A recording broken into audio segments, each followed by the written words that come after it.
अस्सलामुअलैकुम वरहमतुल्लाहि वबरकातुहू। गाज़ा में मजबूर लोगों को ख़त्म किया जा रहा है। मिस्कीन माजूर मजबूर लोगों पे इजरायली बॉम्ब डाल रहे हैं और ये सिलसिला जैसे ख़त्म होने का नाम ही नहीं ले रहा। पिछले 3 महीनों से हम देख रहे हैं कि फ़लस्तीन में किस किस्म की दहशत गर्दी कर रहे हैं इजरायली। इजराइल का प्राइम मिनिस्टर बेंजामिन नेतन्याहू जैसे इस जंग को ख़त्म करना ही नहीं चाहता। ऐसे में हम फ़लस्तीनियों के लिए खूब कसरत से दुआ कर सकते हैं कि अल्लाह उन्हें इस अजाब से, इस दहशत गर्दी से निजात दिलाए। क्या आपने सुना है, महात्मा गांधी ने भी कहा था कि फ़लस्तीन बिलोंग्स टू अरब्स, ये फ़लस्तीन अरबों का है। उन्होंने हरिजन में इसके बारे में लिखा था कि फ़लस्तीन उसी तरह अरबों का है जिस तरह इंग्लैंड अंग्रेजी का है या फ्रांस फ्रांसीसियों का है। यहूदियों को अरबों पर थोपना गलत है और अमानवीय है। अरब देशों को बांटना मानवता के खिलाफ है। और अटल बिहारी वाजपेयी सर का भी एक मशहूर स्पीच है कि फ़लस्तीन फ़लस्तीनियों का है।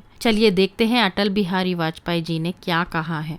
अरबों की जिस जमीन पर इजराइल कब्जा करके बैठा है वो जमीन उसको खाली करना होगी। जो फिलिस्तीनी हैं उनके उचित अधिकारों की प्रस्थापना होना चाहिए। इजराइल के अस्तित्व को तो सोवियत रूस ने, अमेरिका ने भी स्वीकार किया है, हम भी स्वीकार कर चुके हैं।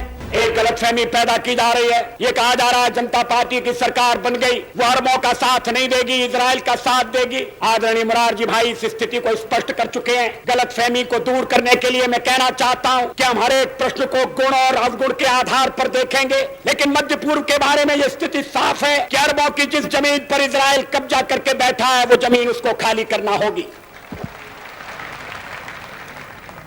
आक्रमणकारी आक्रमण के फलों का उपभोग करे, ये हमें अपने संबंध में स्वीकार नहीं है। तो जो नियम हम पर लागू है वो औरों पर भी लागू होगा। अरबों की जमीन खाली होना चाहिए। जो फिलिस्तीन है, उनके जो फिलिस्तीनी हैं उनके उचित अधिकारों की प्रस्थापना होना चाहिए। और जैसा कि हमारे प्यारे नबी सल्लल्लाहु अलैहि वसल्लम ने फरमाया, दुआ मोमिन का हथियार है, लिहाजा खूब दुआएं करे, कसरत से दुआएं करे। फ़लस्तीनियों को अपनी दुआओं में प्लीज़ हमेशा हमेशा याद रखिए, उनके लिए कसरत से दुआ करें और हो सके तो उनके लिए आवाज़ उठाएं, सोशल मीडिया पे पोस्ट करते रहें। जज़ाकल्लाहु खैरन कसीरा।